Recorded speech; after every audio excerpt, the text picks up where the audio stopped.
All right, good afternoon. We are going to call this meeting to order.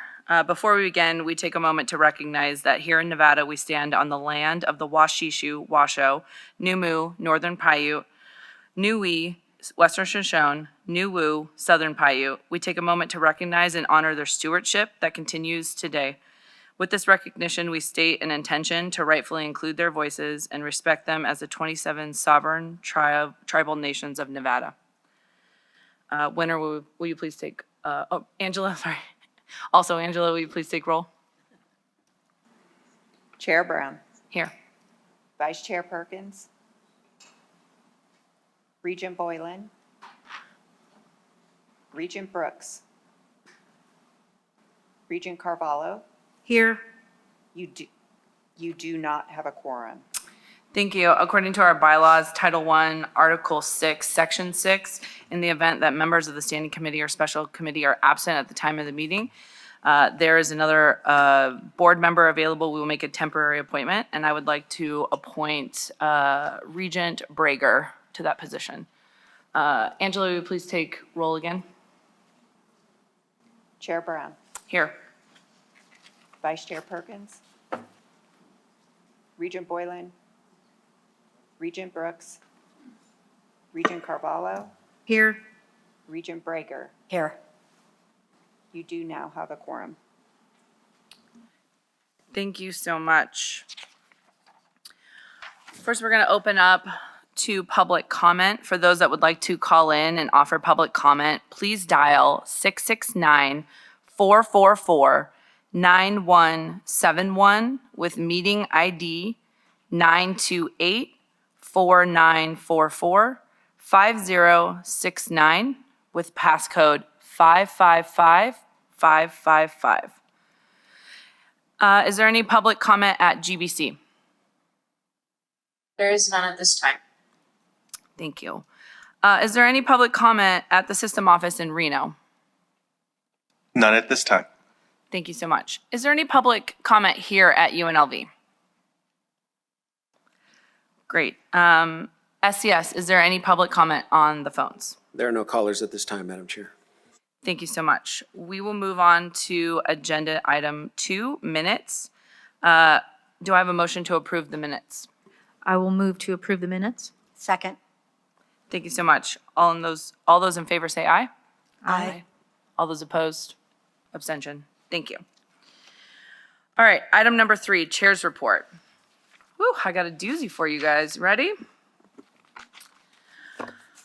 So I'm actually really excited to announce several things, and I want to talk about kind of the trajectory of where I think this committee is going. But first, I am thrilled to announce that the Nevada System of Higher Education has been awarded a $30,000 grant from Ithaca SNR in collaboration with Complete College America. This grant is a testament to our ongoing commitment to enhancing educational accessibility and efficiency across our system.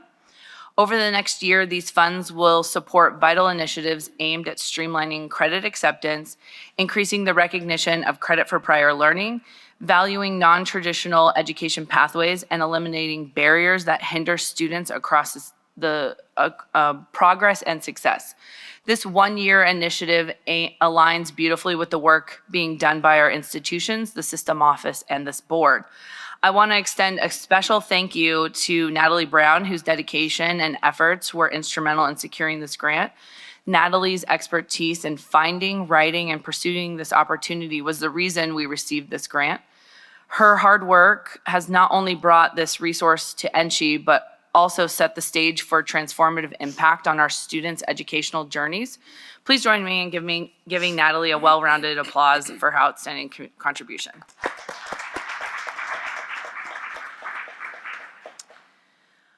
Second, when I became chair, I realized that there was an immense back pile of work that needed to be addressed. So I'm grateful for Natalie Brown and Daniel Archer for their tireless work and their commitment to our system. The more we met, the more I realized that in order to make any real changes, we needed to tackle these things head on. So I want to announce that part of our strategic enhancement of NSHE, we are transitioning the workforce committee from meeting only 2 hours a year to convening every other month. This significant increase in meeting frequency underscores our commitment to addressing critical gaps and advancing substantial improvements across our system. By allocating more time to this committee, we aim to dive deeper into complex issues such as credit mobility, prior learning assessments, and workforce alignment that require ongoing attention and iterative solutions. This change will allow for more robust dialogue through thorough evaluations, and implementation of strategy, ensuring that our actions are both timely and impactful in enhancing the educational and economic landscape of Nevada. I'm excited to outline the pivotal topics of the Workforce Committee that will be tackled in the first few months of 2025. This year, our focus is creating strategic initiatives that promise to significantly enhance the operational efficiency and adaptability of NSHE. In February, which will be our next meeting, we'll be focused on enhancing workforce dynamics and credit mobility. We'll kick off with a focused discussion on DRI's workforce initiatives, which is a cornerstone to our strategy that will align research with industry needs. We will address systematic challenges to credit mobility aimed at developing seamless transitions for students across our institutions. And we'll do a deep dive in credit for prior learning. This involves identifying challenges and crafting a system-wide plan to ensure continuity. We'll pay special attention to commonly utilized test credits such as AP, CLEP, and certain military credits, setting the stage for a more inclusive acknowledgement of diverse educational backgrounds. In April, we're then going to analyze the gaps in system-wide credit recommendations. Our April meeting will be dedicated to reviewing the gap analysis report presented by UNR. The hope is that we will be pinpointing areas for enhancement in our credit mobility and credit for prior learning initiatives. Moreover, this report will help give the Board of Regents better guidance in making decisions to ensure classes and programs are aligned with state workforce needs. We will highlight the innovative efforts of TMCC in advancing credit for prior learning, showcasing successful models that could be replicated across NSHE. We will also review the accomplishments from our previous meeting, using these insights to refine our strategies moving forward. And finally, we will outline our plans for more structure around CTE, career and technical education credits at the NSHE level, which will support students at all levels in collaboration with the Nevada System of Higher Education and the Nevada Department of Education across the state. We want to cut down on duplicative efforts, streamline our educational offerings, and ensure we remain relevant and responsive to the needs of all students and the workforce at large. There is no doubt that as a system, we need to tackle these issues, but I want to acknowledge that this is a huge undertaking that will require our academic officers and their staff to dedicate more time and energy to these meetings, but please note that my intention is not just to simply convene this group. I'm genuinely challenging each of us to engage fully in our discussions and initiatives. It will make our system better and make us more accessible. Your expertise, insight, and collaborative spirit are crucial as we strive to transform NSHE into a more integrated, responsive, and impactful system. Thank you, and I look forward to a productive and thorough collaborative year ahead. Thank you. All right, moving on to item number 4, GBC and NORCAT MST partnership. GBC, please take it away.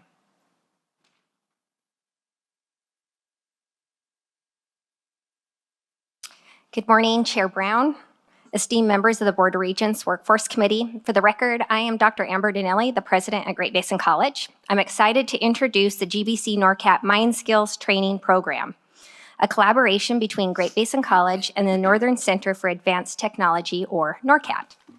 The innovative partnership was designed to address Nevada's workforce development needs, particularly in the mining and critical mineral skilled trades sector, by providing cutting-edge training and education to build a robust talent pipeline.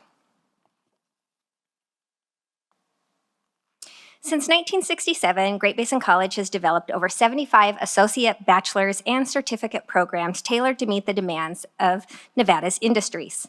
Our offerings include short-term industry skills certificates, which focus on equipment, students, practical skills, and these are all for in-demand jobs. Great Basin College collaborates with mining and critical mineral advisory boards like the Nevada Mining Association that are made up of our regional industry experts. These partnerships ensure that our programs remain aligned with real-world workforce needs. Our success is reflected in our graduation rates. With that, we have risen from 21% in 2015 to 52% in 2024. Moreover, over 90% of our career and technical education graduates are employed within 6 months of their chosen field. NORCAT is a private nonprofit organization that has delivered world-class training and consulting services in the mining sector for over 30 years, reaching clients across North and South America, Africa, and beyond. NORCAT's leadership in mining skills training is built on 5 key strengths: speed to market, enabling a rapid development of customized solutions, depth and breadth, offering hands-on immerse e-learning programs, unique facilities, including the world's only underground production mine for experiential training, technology innovation with high-fidelity simulators, virtual reality, and augmented reality tools, and a global client experience partnering with industry leaders like Vail, Glencore, and Barrick Gold. These strengths make NORCAT an exceptional partner in workforce development. The GBC NORCAT MST partnership brings together GBC's strengths in college-based curriculum and NORCAT's experience in corporate mine skills training. This collaboration offers a complete and integrated training solution that combines academic and industry training under one program. Our goal is to prepare workers with the technical and safety skills needed to be job-ready upon completion of the program, ensuring a steady and reliable pipeline of skilled labor for Nevada's mining industry. A 2023 white paper by the University Center for Economic Development at UNR highlights significant workforce gaps in rural Nevada, particularly in Elko, Humboldt, and Lander counties. The study identified gaps in educational services and a major challenges. The GBC NORCAT MST partnership addresses these challenges by offering high-skill, high-wage training tailored to the needs of these regions. With funding from the Governor's Office of Economic Development WIN Fund, we secured just over $832,000 to support salaries, curriculum development, equipment, and supplies essential for workforce development. Please join me in welcoming Jason Buba, the CEO of NORCAT, who is here to co-present with me today.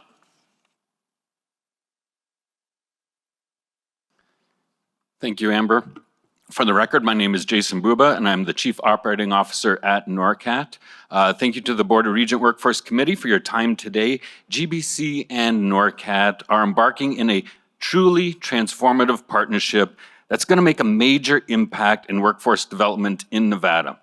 There is no equal in terms of the depth and breadth of training and development and advisory services that we're going to be offering the critical minerals industry. We take a very pragmatic approach to learning and development, while at the same time leveraging blended learning environments, which includes in-class theory, immersive learning technologies, and hands-on practical training programs. The industry is facing a large deficit in new workers, creating a challenging situation for employers. Just 2 weeks ago, these challenges were being discussed at the Nevada Mining Association's Workforce Development Committee. And we have new mining operations in construction while large numbers of workers are retiring. We have a drain of talent in a growing industry. Well, we're going to help overcome these problems in part with our new entry-level miner training program. And this program is going to help prepare new workers to be job ready. We're going to educate them about what to expect from a career in mining through a mining fundamentals program. They're going to graduate with certificates in a variety of much needed health and safety and equipment programs that are relevant to what a new support miner needs. And this program is going to leverage the latest in learning technologies, including augmented reality, virtual reality, and simulation training tools. And this is a modern approach to training new workers with the fundamentals they need to kickstart a prosperous and rewarding career in the critical minerals industry, and to help employers to gain access to a pipeline of new workers who are job ready. The entry-level minor program has been made possible by funding by GoEd, who have been extremely supportive of the GBC NORCAT partnership because the governor's office understands the vital role critical minerals play in Nevada and more broadly, the modern world that we live in.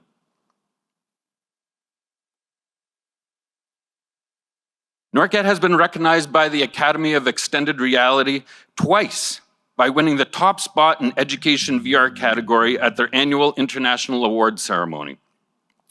And we brought this internationally recognized learning technologies to the GBC NORCAT MST partnership. We've worked with the leading university on a 2-year study to evaluate the effectiveness of that blended learning environment, including in-class theory, hands-on practical, and learning technologies. And we found that this blended learning environment is the ideal method to effectively empower workers with the confidence and the competence to perform their work safely and efficiently each and every day. Yeah. With the audio.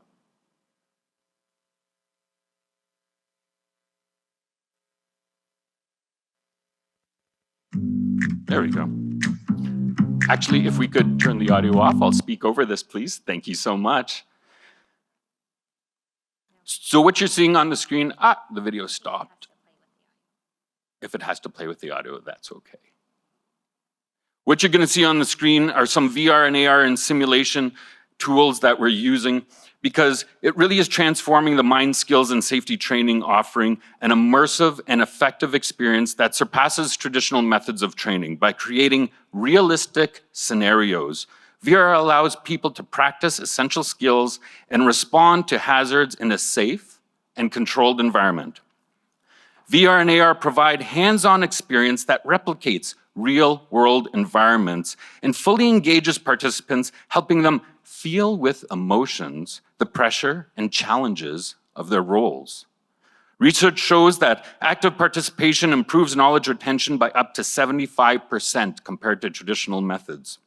And training for dangerous situations such as chemical spills or equipment malfunctions can be risky in real life. Well, VR eliminates these dangers and trainees can make mistakes and they can learn from those mistakes.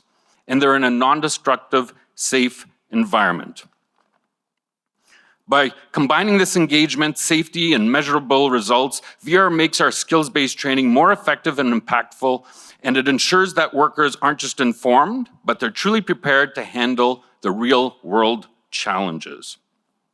Now, the entry-level minor program isn't all we're going to offer. The critical minerals industry now has access to the best world-class skilled labor training and development programs available. And we're going to have ongoing programming at the GBC Elko campus where clients can come to us and trainers from our facility will go to client site to offer customized training solutions. And this doesn't even just stop there. GBC NORCAT MST is offering a suite of advisory services for clients to help make their operations more efficient, more safe, and more profitable through the investment in people.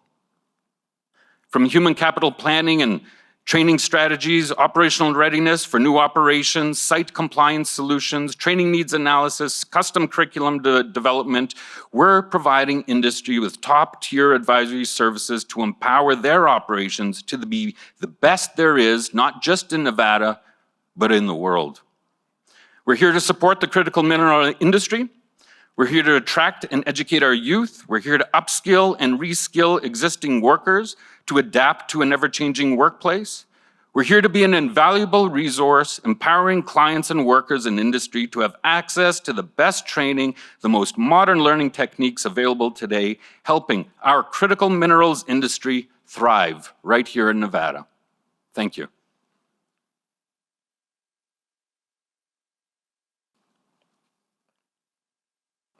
For the record, Dr. Amber Dinelli, President, Great Basin College.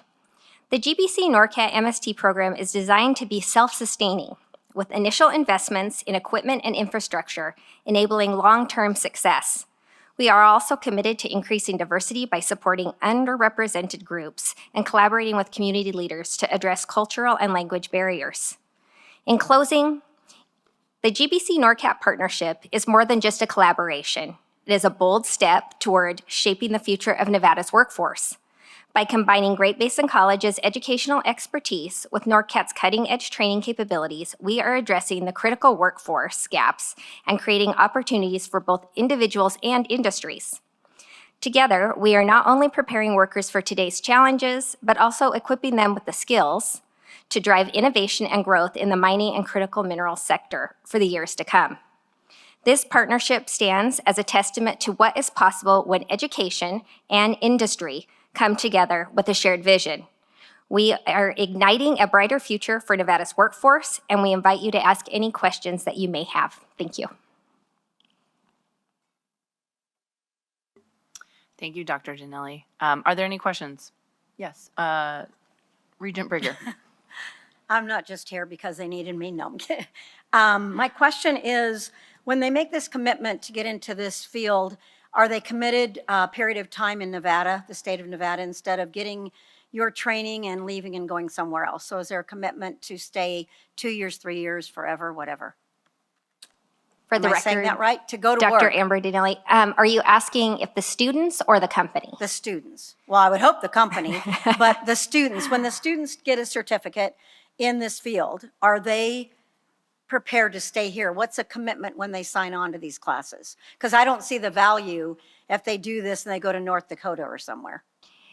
For the record, Dr. Amber Dinelli, president of Great Basin College, I would tell you that a lot of the people that will be signing up for these classes are coming directly from companies. And so they are already technically employed within the state of Nevada, and anybody who isn't is likely seeking job in one of those mining or critical mineral fields within the state of Nevada. Okay, but there's not a commitment after they go through all this and this amazing company puts in their efforts.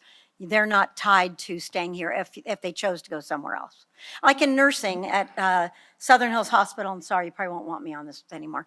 Like at Southern Hills Hospital, they have the nurses at Galen. If they make a commitment, then they're paying for their schooling or a portion of their schooling. That's what I'm getting at, is if you're gonna do this, hopefully they are, and you gave a good, I understand what you're saying, but it really didn't say they would have to stay. So for the record, Dr. Amber Dinelli, president of Great Basin College, it's a great question. I'm glad you asked it. These students and these companies are paying directly for the students. Okay. It's like continuing education. And so we would not be able to require them to stay in the state of Nevada because unlike the nursing program, those companies or those particular students may be receiving direct funds that pay for their education. So if the company is paying direct for them, they might have something that they want a time of commitment, but there's nothing, I mean, anybody can take a continuing education class and either stay or leave. And I'm sorry, just one more follow-up. But if you're taking some, and I'm not trying, I hear what you're saying, but if you're I guess my feeling is I want them to all stay here, of course, but if they're doing it from another company and the company's paying for it, I understand that. But if one of our high school students that lives in Ely or in the areas of the different mining, the other mines out there, came to your school specifically for this training, and was there anything we can do to hope that they would stay here? And if not, I'll stop my questioning. For the record, Dr. Amber Dinelli, ask away. You are welcome to. So when I think about students who are going to come into this, any of these given programs, because there are many that we'll be able to offer, most of them are likely job seeking in the area of critical minerals and gold mining. And that is specifically targeted within our region, including the lithium deposit and the things that are happening through Thacker Pass. Right. And I appreciate that. I just love when people, you know, even when I was on CCS trustee, we would say to the students that left the state, we hope you come back. You know, you got your basic education here, and now we want you to be part of our society. So thank you for giving me that time. And thank you for your answers. They were good. Thank you. Thank you for the presentation. First, I just want to understand the relationship. So NORCAT is an educational consultant or contractor in that GBC has a partnership with. Is that accurate? Yeah, that's accurate. Okay. Do you do a work in other locations as well? Are you only in Elko? Yeah, for the record, my name is Jason Buba. So we are a not-for-profit organization focused on mine skills and skilled labor training and development. We have several locations in Canada, and so our focus is on that skilled labor training and development. This is our first location in partnership with Great Basin College in the United States, so that we can bring all the great things we're doing to empower the new modern new workforce up north down here to help the Nevada industry, because again, as I had mentioned earlier, that talent gap that exists right now in attracting the youth to the industry is a very serious issue that the mining industry has right now. So through our combined partnership, we're going to be bringing all of our skills and know-how and developed curriculum and learning technologies and adapting those to the Nevada region so that we can educate and bring these things to that new workforce, but also to existing workers who need to upskill due to automation and various other technologies.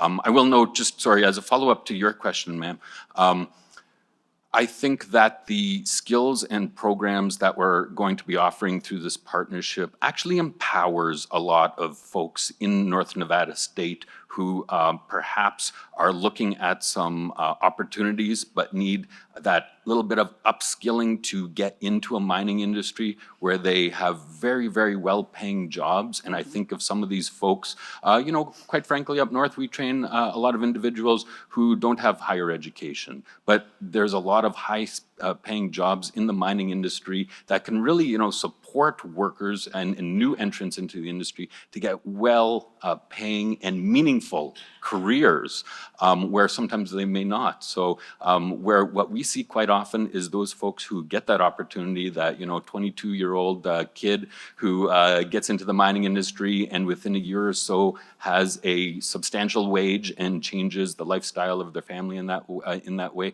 We find that they stick around because they're close to home, they found a well-paying job at home, and they don't leave for a bigger metropolitan area, you know, to find a different type of job. So we do hope to keep those that we train in Nevada ultimately, but you know, at the end of the day, we're trying to really empower those to better their lives through some education and job placements. Thank you so much. You're very welcome. I just have a few more. Thank you. So the point of differentiation for NORCAT to have the partnership with GBC is, I'm guessing, are your, you know, AI and virtual reality assets that you bring that probably GBC does not currently have. Is that correct? I'm just trying to understand the partnership and how this will work. Sure. For the record, Dr. Amber Dinelli, president at Great Basin College. That's absolutely correct.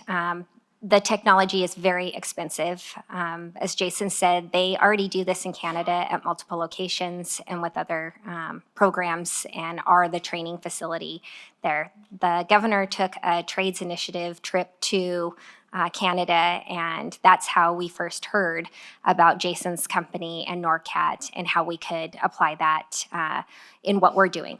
Largely, the things that we do at Great Basin College are built into a semester or 2 semesters. The training that we'll be able to do with NORCAT can be 4 hours, 8 hours, 1 week, 2 weeks, 4 weeks. It just depends on the type of training.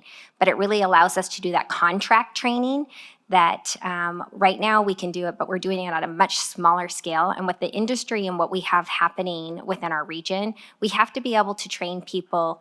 There's going to be more jobs than there are people.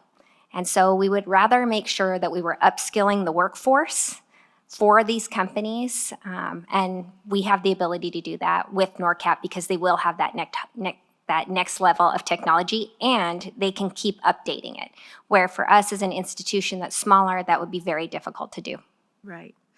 So I hear you say that you have, you anticipate, and maybe you already do have partnerships with some of the mines to do this training for their employees, but it's also available for people who are looking to get into mining. So can you give us an idea of time that it would take to get this certificate for somebody that's doesn't have any experience, and also maybe the cost to them? Yeah, for the record, this is Jason Buba.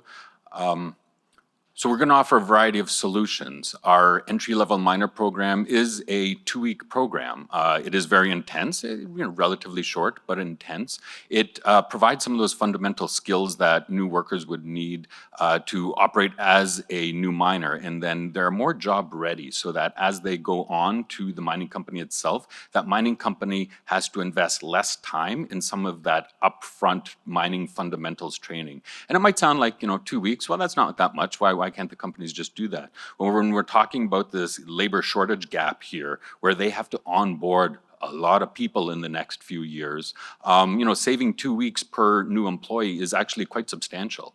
To add to that, we're working with employers in the region right now. Some of them are, some of the new operations setting up. Some of them are ones who have been around for a long time now, to understand what their needs are. So not just this 2-week program, but we can also bolt onto that their customized training, their specific needs, so that employees going to a specific employer is going to be even more aligned to their onboarding practices from a training and development standpoint. Thank you. And if you have available the cost to a potential student, I don't know if you have that available at this time. I'd be curious if you know. So the cost is, like I said, there is, for the record, Dr. Amber Dinelli, president at Great Basin College. There's a whole suite of things that they offer. And so I can't give you like a cost because it really depends on the type of training. So as Jason said, if it's something where our trainers have to physically go to a mine, that looks a little different than something where we're doing it on our campus, or if it's something that they're doing through our online website that we have. Okay, thank you. Thank you so much, Regent Brown, for the record. First of all, I really appreciated what you said, education plus industry equals shared values, and making sure that you can build more. I hear you do that in a lot of areas that GBC covers. So I think this is just a really great example of that. And I also really love the upscaling part. It's not just about the current students, it's about wrapping in new people to become students to go through the program, and it's taking a more holistic approach of how you're going to help the industry, which will then hopefully be a good feeder. So I think that's amazing. Also, can't forget about Nevada's first STEM. So we always have to make sure that we're paying attention to that. I wanted to ask about the GoEd Win Fund. I know you got some funding, and I think it culminates in June of 25. So how many students do you think that you're actually going to be able to train over the course of the program? So for the record, Dr. Amber Dinelli, president of Great Basin College. Initially, what we had put in that grant was that our estimates were to train 90 students, which we will do in the spring. Those will be both from different companies, as well as some of the students that we currently have in our programs, anybody who wants to take that opportunity, but that's what we have projected for. We believe we can achieve that easily. That's great. I think that's probably a really good ROI for the Win Fund grants given all the other people. Yeah, so that's amazing. That's awesome. Does anybody have any other questions? Please, of course. I'm sorry. I just those numbers piqued my interest a little bit, and so and maybe this is just out of the ballpark, not based on the funds that the grant that Chair Brown mentioned, and the fact that you said training 90 students. So would that training come out to? I just did it really roughly. 800,000 divided by 90 is almost $8,900 a student or trainee. So and that would be that's probably that's bad math probably, and you're shaking your head. So I'll leave it at that then. For the record, Dr. Amber Dinelli, president of Great Basin College, that $832,000 encompasses a lot of different things. So all of the technology is very expensive, as is basically us reworking the space where we're putting NORCAT, and then building out the curriculum into our learning management system that we have. So it encompasses a lot more than just like 832,000. So.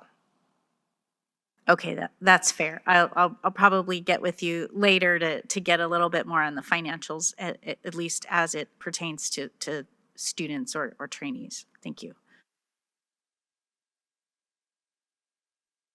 Well, thank you guys so much. This is really great. And we love to hear these kind of programs. And I'm hoping as we kind of move forward with the workforce committee, we can implement more of your workforce training programs and help them grow and have more ancillary help for you. So thank you guys. Thank you. Thank you. All right, we are going to move on to business item number 5, CSN and Southern Nevada Building Trades Apprenticeship Partnership. If you guys want to take the podium, thank you.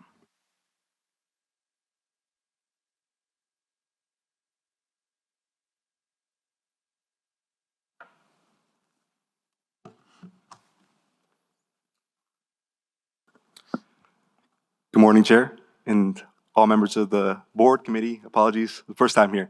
It's a pleasure to be here. Thank you so much for inviting us here today. My name is Aaron Ibarra for the record, Aaron-Ibarra. I serve as the Chief of Staff for the Southern Nevada Building Trades. Good morning, Madam Chair, members of the committee. My name is Stefan Corbett. I currently serve as the Executive Director with the College of Southern Nevada for the Division of Workforce. Thank you again so much for inviting us here today. We hope this to be a short educational slideshow on kind of what these programs are, what the apprenticeship programs are, and what our partnership with CSN looks like. We hope to continue to build these partnerships, and we know that it's important that we have all the Board of Regents and all the representatives here knowledgeable about how we're continuing building these programs for the NSHE students in the trades. Go ahead and, do we have a clicker or? Is this a clicker? There we go. So our presenting team, Vince DeVadra is our Executive Secretary Treasurer. He is my boss. He sends his regards. He was not able to be here today. As I mentioned, my name is Aaron Ibarra. I'm the Chief of Staff of Southern Nevada Building Trades, and Stefan Corbett is with CSN. So about Southern Nevada Building Trades. So Southern Nevada Building Trades, we've actually been in Las Vegas since 1960. We are a well-established organization here that has really been a big contributor to the development of all the construction you see on the Strip. We've really built most of what you see on the Vegas skyline.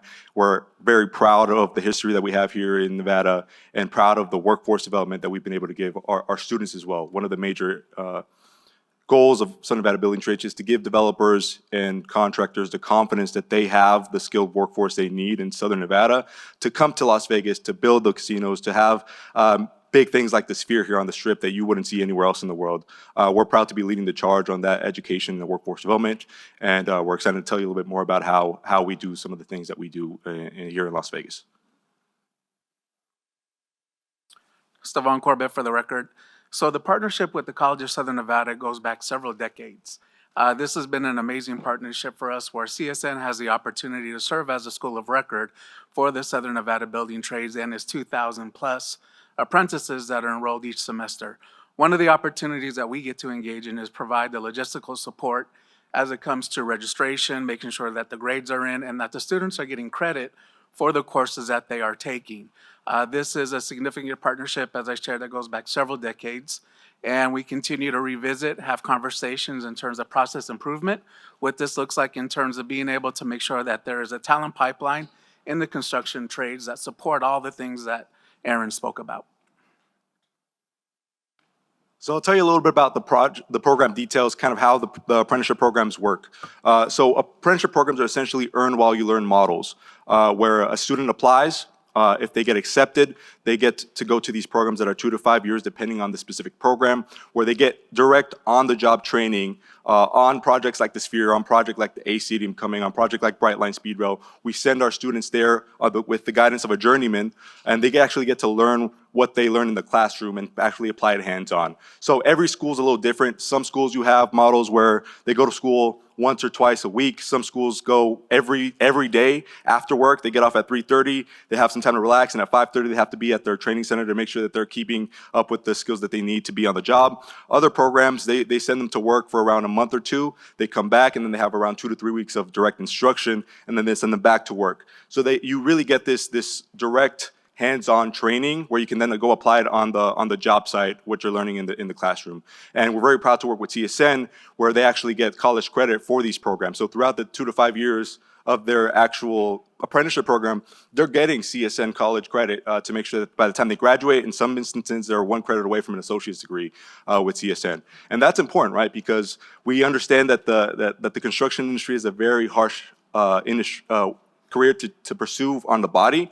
So we have a lot of folks that want to get in through the trades. Later on, they want to start their business. I actually have a really nice story.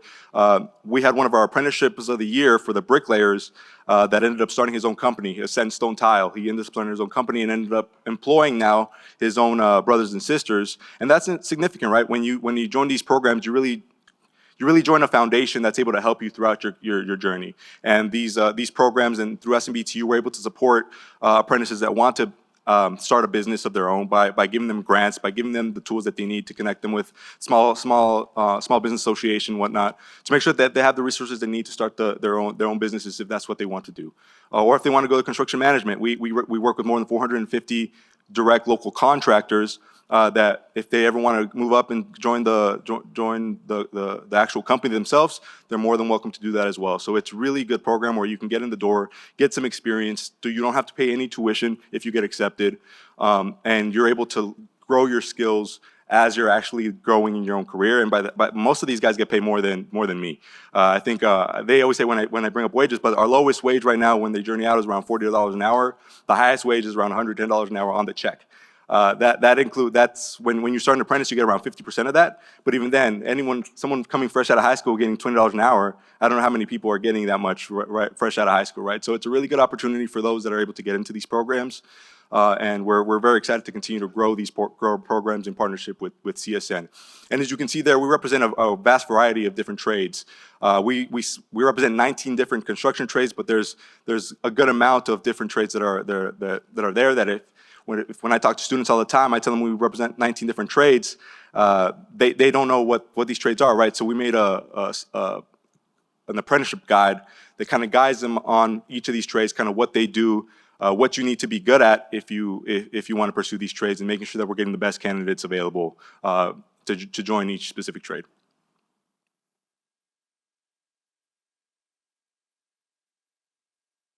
Perfect. So apprenticeship by numbers. So these are updated from the state labor, the apprenticeship director here from the state. We currently have around 4,000 apprentices in the construction industry. I do want to flag that the Southwest Carpenters are not under SMBTU, but I think it's important. They have one of the bigger programs here in Southern Nevada, so it's important to still highlight them. But we represent more than 3,500 apprentices here in Southern Nevada, and by default, also NSHE students in Southern Nevada. And we're really excited to continue to grow this. Something exciting I just learned as well, I recently asked for the numbers for women's in the trades. We were recently given a grant by the DOL for around $715,000 to continue to expand women in the trades. And we're very excited with how this is looking. So in 2022, there was around 200 women in the apprenticeship programs here in Southern Nevada. In 2023, we had around 400 women in the trade in Southern Nevada. In 2024, we just got the numbers. We have more than 600 women in the trades here in Southern Nevada, and we expect that to grow tremendously within the next 2 to 3 years. So it's something we're going to continue to push. Obviously, with the grant that we got from the DOL, we're going to continue to do the outreach we need to make sure that women know that these jobs are out there, these programs are out there, and that they are welcome in these trades if they want to pursue it. Next one. So how these apprenticeships are structured. I like talking about these partnerships as a private-public partnership because that's really what it is. The JTCs are a group of contractors and union representatives that kind of get together and say, hey, contractor, I need to make sure that our workers are the best skilled and trained workers we have available. The unions meet with them and say, okay, we want to have the workforce you need to have that. So they work together to kind of create the curriculum, make sure that they have all the tools, all the tools they need to make sure that they're learning to the best of their abilities, right? So the JTC is a big part of what the apprenticeships are. The director and coordinator is actually the director of the program. So each individual apprenticeship program has a director that leads each program. They go out there and do that outreach to the schools. They go out there and go to the conferences. They make sure that the school specifically has all the tools that they need. They go out and talk to you guys, right? You might be meeting with some of these directors. They're the main face that goes out there, make sure that they have the tools they need. And then the instructors are usually former tradesmen, people that are retiring, some of the best in their craft. That really are able to give these folks the hands-on training that they need. It's a really great model. Like I said, we work with more than 450 local contractors, and that partnership with the businesses and making sure that we are meeting the demands that they have is really what this is all about, making sure that they have all the tools that they need to be successful. Benefits. So there's many benefits to joining an apprenticeship program. Obviously, the hands-on experience is one of the biggest things. Not only do you get to go in the classroom and kind of learn the theory of what your trade consists of, but you actually get sent to the job sites and actually put that into application. You get hands-on earning. You get paid while you're doing this. Like I said, you don't get tuition. You don't have to pay any tuition when you get to these programs. So if you get in, we're investing into you, and we're actually paying you a wage to make sure that you are getting the skills that you need to be successful in the construction trades. Lifetime benefits. So all apprenticeships include comprehensive insurance and pension packages, which I sometimes have to sit down with the apprentices and let them know what that means, right? Because people don't value what a pension and what insurance is until they need it, right? So we make sure that they understand that you're going to be getting a good pension and you have a great insurance benefits for your family and for your loved ones as you grow on to your career.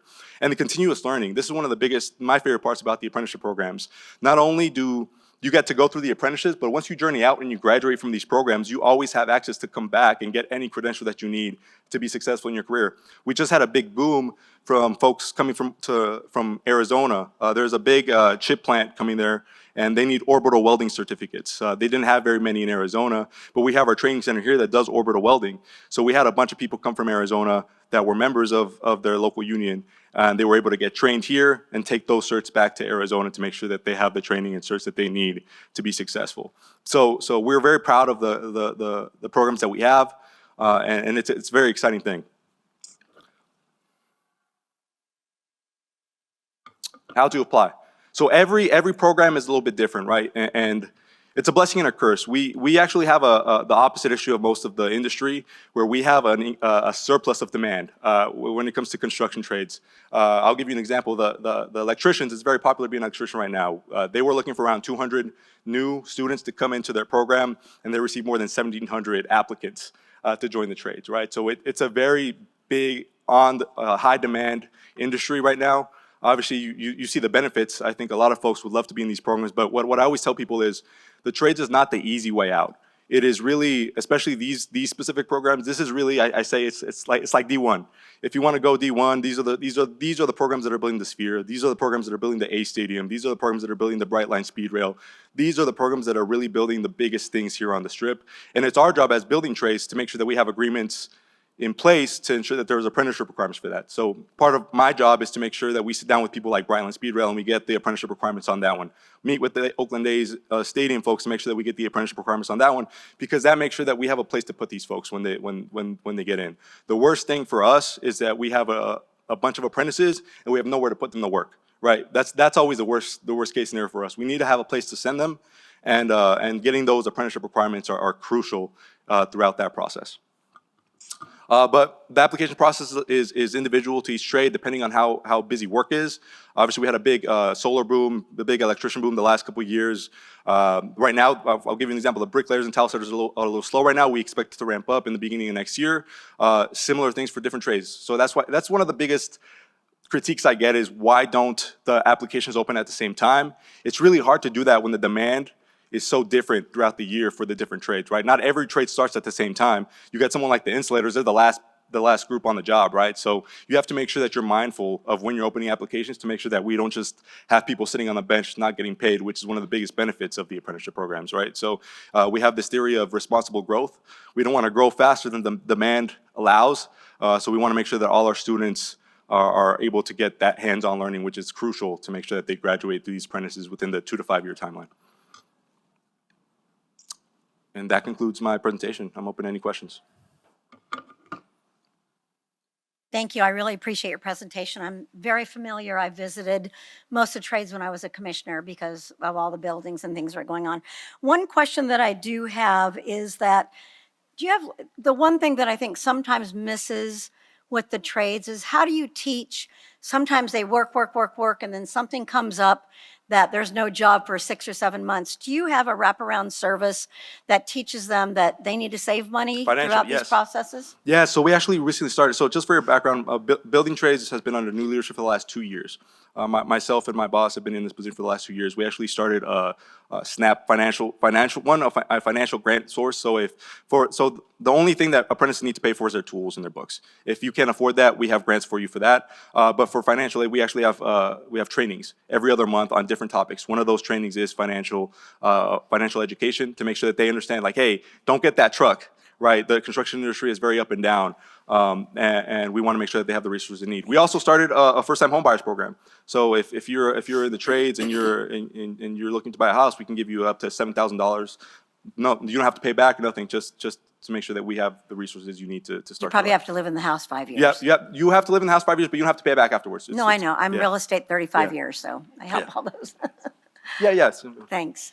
And Regent, to answer your question also, all these apprentices are CSN students. Right. So they also receive all the different wraparound services and benefits that come as being a CSN student.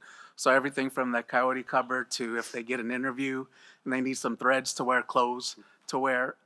And so these type of resources in partnership with the trades, it really takes this holistic approach to serve the whole student. And, I just wanted you the opportunity to say that. I knew that, but I felt like it's important for the public to understand it's more than just a job. I have one of my grandsons graduates in December, but then the graduation is June to be a full-fledged electrician. So Congrats it's to really, him. yeah, it's really a great program. Thank you. Thanks. Thank you. Chair Brown said I could go, so. I have a question on slide number 7, which is the apprenticeship structure. Where does CSN fit into that structure? So I'm going from memory, Stevan Corbett for the record. So once the individuals apply to the actual apprenticeship, they then work with our CSN team in terms of getting them registered as a CSN student. And so once they're connected into that, there are different rosters that are shared. Right now, it's a manual process. This is something that we're actually working with an entity, so it becomes automated, which is going to be a huge support. One of the other components I want to add is, as Aaron talked about, is recognizing a lot of the entry levels are not according to our academic calendar because it's really the labor market that drives that. So that's where CSN works with the different trades as part of the entry level in enrolling these students as CSN students. I hope that answers your question. I think so. I do have a follow-up question on that. I had a question written down to ask you how competitive the programs were, and you answered that very well. And you also answered what you do with these people who are in the apprenticeships, and there might not be a job for them after, and you give support to them. But I also think about, you mentioned specifically for electricians, there were 200 spots and 1,700 applicants. So does CSN or do you reach out to those 1,500 others and help them try to find another educational goal? Or are you just, I mean, I hope we don't just say, well, sorry, try again next year. I hope that, I think it's, again, as you said, it's responsible growth. And I want to be sure that we're also doing responsive workforce education for those people who may not be so fortunate to get one of those very valuable spots to get in one of these programs. So if you could speak to that as well, I would appreciate it. Yeah, of course. So I will say every program is different. So every program manages what they do with their lists. Specifically, some we've worked with the JTCs recently we finished up our Southern Nevada Building Trades apprenticeship guide.